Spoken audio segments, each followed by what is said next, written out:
Este episódio é baseado no caderno de estudos elaborado pelo professor doutor Marcelo Lessa, idealizador e mentor do projeto ENAC Turbo. Hoje, a gente vai mergulhar no caderno 2, que trata de um tópico que eu diria que é fundamental: registro de imóveis, títulos formais e documentação. Um tema essencial, sem dúvida. E a nossa missão aqui, sabe, é como seguir a jornada de um documento. Às vezes, uma jornada perigosa, até ele chegar lá no balcão do cartório. Vamos descobrir, quem são os porteiros que ele precisa enfrentar. Boa analogia. Os diferentes passaportes que ele pode precisar, né? Seja um documento público, um particular ou até um que veio de fora. E, claro, o que acontece quando ele encontra o chefão final, o oficial de registro. É uma analogia perfeita, na verdade. Porque entender os títulos que podem ser registrados é exatamente isso. É conhecer as chaves, os passaportes que abrem as portas do registro de imóveis. Certo. É a base do princípio da legalidade formal. Hoje a gente vai dissecar o famoso artigo 221 da Lei de Registros Públicos e, mais importante, né, as suas consequências práticas no dia a dia. Ok, então vamos desvendar isso. O caderno do professor Lessa já começa com uma ideia que, para mim, muda a perspectiva. O registro não cria o fato em si. Exato. Como uma venda, por exemplo. Ele qualifica juridicamente um fato que já aconteceu e foi documentado. Então, o desafio é entender quais documentos têm a força para entrar no sistema e como eles precisam estar vestidos para a ocasião. Exatamente. O material do professor Lessa coloca o artigo 221 da Lei 6.015/73 como o grande porteiro do sistema. Então, a pergunta que não quer calar é: quem esse porteiro deixa entrar na festa? Quais são as credenciais aceitas? Olha, vamos pensar nessas credenciais como 5 tipos diferentes de documentos de identidade para entrar num prédio de altíssima segurança. O artigo 221 ele não dá muita margem, a lista é taxativa. Entendi. A primeira e mais comum é a escritura pública. Seria o RG, sabe? O documento oficial padrão que todo mundo conhece e confia. O básico. Isso. A segunda são os escritos particulares autorizados por lei. Esses funcionam como um crachá de funcionário, sabe? Válido só para situações muito específicas. Ok. A terceira são os atos autênticos de países estrangeiros, que é como um passaporte. Precisa de validação, de tradução para ser aceito aqui. Faz sentido. A quarta, os títulos judiciais, como as cartas de sentença. São como uma intimação judicial. Tem autoridade, mas o segurança ainda precisa checar se é para aquele prédio e para aquela pessoa. Certo. E, por fim, os contratos administrativos, que é como a identificação de uma autoridade pública, que já tem fé pública por si só. Nossa, essa analogia dos documentos de identidade ficou perfeita. Vamos começar pelo RG, então, mais comum. A escritura pública. Eu acho que a maioria das pessoas assume que qualquer negócio imobiliário precisa passar pelo tabelionato. É o que se pensa, né? Mas a gente sempre ouve falar de gente que comprou imóvel com um contrato de gaveta. Então, qual é a regra de ouro aqui? Quando um simples papel basta e quando é absolutamente indispensável ter a escritura pública? Essa é a dúvida de milhões. E a resposta está lá no artigo 108 do Código Civil. A regra é clara: negócios jurídicos que envolvem direitos reais sobre imóveis de valor superior a 30 salários mínimos exigem a escritura pública. Ah, então tem um valor limite. Tem. E não é só para o registro, é para a própria validade do negócio.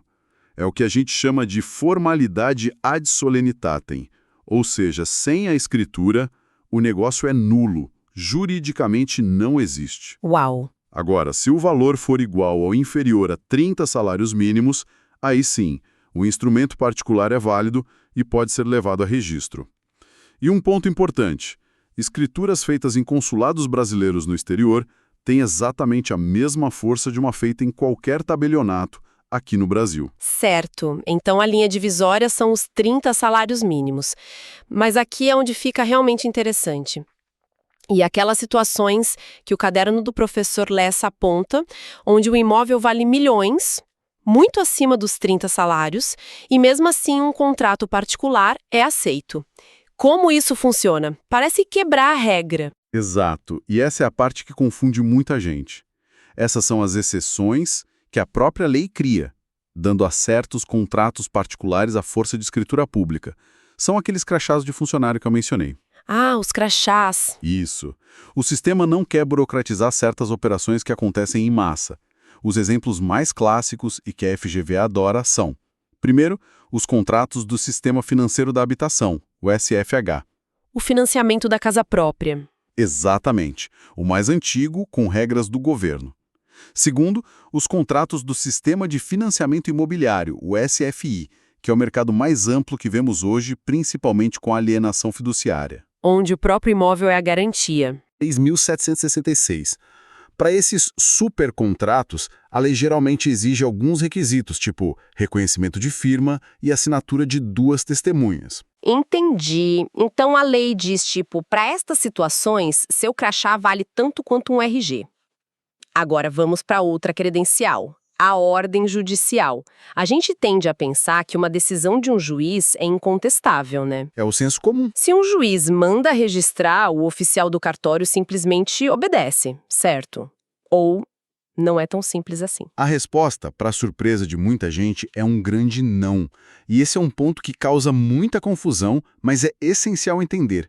A origem judicial do título não o torna imune à qualificação registral. Como assim? Pense no oficial de registro não como um subordinado do juiz, mas como o guardião de um sistema com regras próprias. Ele não vai discutir o mérito da decisão, se o juiz foi justo ou não. Certo, isso é do judiciário. Exato. O que ele vai analisar é se aquele título judicial se encaixa perfeitamente no quebra-cabeça da matrícula do imóvel, se ele respeita os princípios do registro, como o da continuidade e o da especialidade. Tenho que insistir um pouco nisso. Não parece um excesso de poder um oficial de registro, que é um agente administrativo, efetivamente, bloquear uma ordem de um juiz? Isso não cria um conflito de poder? É uma pergunta excelente e toca no cerne da questão. O entendimento tanto do Conselho Superior da Magistratura de São Paulo quanto do CNJ é que não há conflito, mas sim uma divisão de competências. Divisão de competências. Isso. O juiz resolve o conflito entre as partes, a lide. O registrador zela pela segurança jurídica de todo o sistema. Ele protege terceiros, a fé pública. Se uma ordem judicial manda registrar a partilha de um bem em nome de um herdeiro, mas na matrícula o imóvel ainda está no nome do avô falecido, Ah, entendi o problema. o registrador vai dizer: Excelência, com todo respeito, para cumprir a sua ordem, primeiro eu preciso que se registre inventário do avô para o pai, para depois registrar do pai para o herdeiro. Ele não está desobedecendo, está indicando o caminho informal correto. Agora faz todo sentido. É uma questão de proteger a lógica do sistema, a história do imóvel. Mudando de cenário, vamos falar do passaporte, o documento estrangeiro. O caderno do professor Lessa usa a analogia da nacionalização de um documento. Como uma procuração feita em Lisboa ou um contrato de Nova York ganha vida e validade aqui no Brasil. É um processo bem rigoroso, uma verdadeira jornada de validação. Já vi casos de famílias que recebem uma herança, chegam com o documento italiano todo oficial e a gente tem que explicar que aquele é só o primeiro passo. Imagino a frustração. Pois é. O professor Lessa esquematiza isso em 3 etapas obrigatórias. Primeiro, validar a autenticidade na origem. Isso é feito com um apostilamento, se o país faz parte da Convenção de Haia, ou com a legalização consular. É o selo de genuíno. Exato. Este documento é genuíno lá no seu país. Segundo, a tradução juramentada para o português, feita aqui no Brasil. E terceiro, um passo que muitos esquecem, o registro em títulos e documentos, o RTD. E por que esse último passo? Ele serve para conservar o documento e dar validade geral contra todos no Brasil. Só depois de passar por essas 3 alfândegas é que o passaporte é carimbado e o documento está pronto para o registro de imóveis. Um processo complexo, mas que garante a segurança. E para fechar este primeiro bloco, o último tipo de identidade: os contratos administrativos. O que os torna especiais? A especialidade deles é a origem. Quando a administração pública, União, Estados, municípios, faz um contrato, como a venda de um terreno público, esse contrato tem força de escritura pública. Ah, interessante. A lógica é que a fé pública do agente administrativo que assina, tipo um prefeito ou um secretário, equivale à fé pública do tabelião. Isso dá muito mais agilidade aos atos do poder público. Perfeito. Agora que a gente entendeu os 5 tipos de credenciais, vamos para uma revisão mais estratégica, focada naqueles detalhes que o professor Lessa aponta como as pegadinhas favoritas da FGV. Vamos lá. A primeira é um clássico sobre o cálculo dos 30 salários mínimos. Atenção máxima aqui. Anotando. O valor a ser considerado não é só o preço que as partes combinaram. A regra é usar o maior valor entre o do negócio, o valor venal de referência, que a prefeitura usa para o ITBI, ou o valor fiscal. Nossa, então tem que comparar. Tem que comparar. A banca adora colocar um valor de negócio de 29 salários e um valor venal de 35. O candidato desatento é rafeiro. Essa é uma dica de ouro. E, para fixar a questão dos títulos judiciais, o material traz uma frase de impacto que resume tudo. Títulos judiciais não estão isentos de qualificação registral. O juiz julga a lide, o registrador guarda a continuidade. Exatamente. E, para ajudar na prática, vale definir 2 conceitos-chave que aparecem o tempo todo. O formal de partilha é o documento que sai de um inventário e serve para registrar a divisão dos bens entre os herdeiros. Ok. Já a carta de sentença é um compilado de cópias autenticadas das peças mais importantes de um processo, que serve para materializar e permitir o cumprimento de uma decisão judicial no cartório, como num divórcio com partilha. Ótimo. E para os documentos estrangeiros, a regra de ouro para nunca mais esquecer a sequência. Apostila ou consularização, mais tradução juramentada, mais registro no RTD. Só depois dessa trinca que vai para o registro de imóveis? Só depois. E vale ressaltar que o caderno do professor Lessa vai além. Ele oferece um quadro esquemático detalhado e uma seção fantástica de flashcards, o Flash Memo duplo, com 100 perguntas e respostas que revisam intensivamente tudo isso. Uma ferramenta de memorização muito poderosa. Então, o que tudo isso significa na prática? Vamos ver como a teoria é cobrada, analisando algumas questões no estilo da FGV que estão no material. É aqui que a borracha encontra a estrada. Vamos conectar tudo. Começando pela questão 6, inédita. Uma pessoa apresenta no cartório um contrato particular de compra e venda de um imóvel no valor de R$200 mil. O salário mínimo na época de R$ 1.412. A pergunta é, qual deve ser a atitude do oficial? Bem, a resposta aqui é a letra C. Recusar o registro. A fundamentação é direta. Artigo 108 do Código Civil. Por causa do valor. Exatamente. O teto de 30 salários mínimos daria algo em torno de R$42 mil. 200 mil é muito superior. Então a escritura pública é requisito de validade. Sem ela, esse contrato particular é nulo para fins de transferência e o oficial não pode de forma alguma registrá-lo. Claríssimo. Agora, a questão 7 inédita, que testa o que a gente conversou sobre títulos judiciais. Chega para registro um formal de partilha. Ao analisar a matrícula, o oficial percebe que o bem está em nome do avô da pessoa que faleceu. Ou seja, o inventário pulou uma geração. O que fazer? Deixa eu ver se eu entendi usando a nossa analogia. O registro conta uma história. E não pode pular um capítulo. Se o imóvel era do avô, o primeiro capítulo a ser registrado é a transmissão para o pai. Certo. Só depois de registrar esse capítulo é que se pode registrar o próximo, do pai para os netos. É isso. Perfeito. A lógica é exatamente essa. A resposta correta é a B. Recusar por violação ao princípio da continuidade. Não pode ter um vácuo na cadeia de titularidade. Tem que registrar as partilhas em sequência. O oficial vai devolver o título e exigir a regularização do capítulo que está faltando. Excelente. Próxima questão 9, inédita, sobre documentos estrangeiros. Uma procuração feita em Portugal, já com a apostila de Haia e, claro, em português. O apresentante acha que está tudo certo, mas o oficial exige o registro prévio no RTD. Essa exigência está correta? Sim. Corretíssima. A resposta é a B.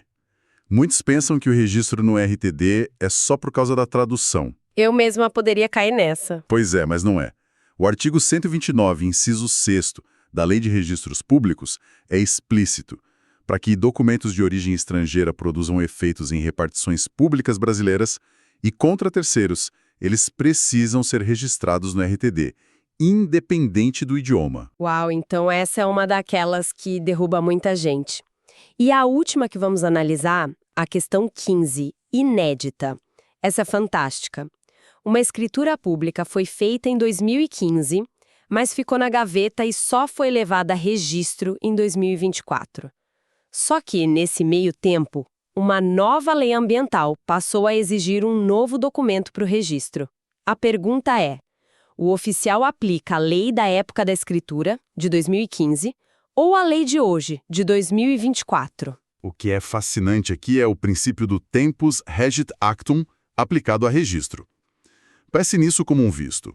Não importa quais eram as regras quando você tirou seu passaporte 10 anos atrás. O que importa é a regra do dia que você vai na embaixada. Exatamente.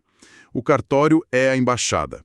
E a qualificação do título segue a lei do dia da apresentação, da prenotação. Portanto, a resposta correta é a B. O documento de 2015 precisa se adequar à lei de 2024 para ser registrado. Que virada de chave! Isso quer dizer que o tempo corre sempre contra um documento que não foi registrado. Uma escritura perfeita hoje pode se tornar irregular amanhã. Que lição! Para fechar nossa análise, o professor Lessa propõe uma reflexão final no material. A reflexão é a seguinte: dominar os títulos formais é dominar a porta de entrada do registro de imóveis. O oficial não julga a justiça da causa, mas ele julga a adequação da forma do documento. Ele atua como o guardião que impede que documentos precários, nulos ou imperfeitos contaminem o sistema. E ameacem a segurança jurídica de todos. Isso.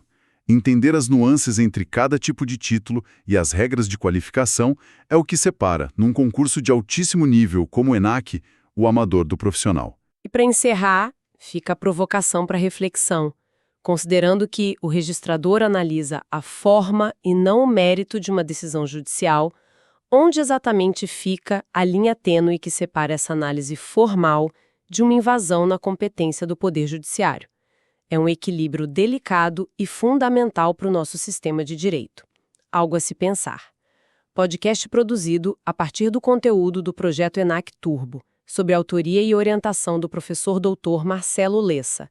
Se esse conteúdo te ajudou, não esqueça de se inscrever no canal e ativar o sininho das notificações. Assim, o YouTube te avisa imediatamente assim que o próximo resumo for liberado. Até a próxima!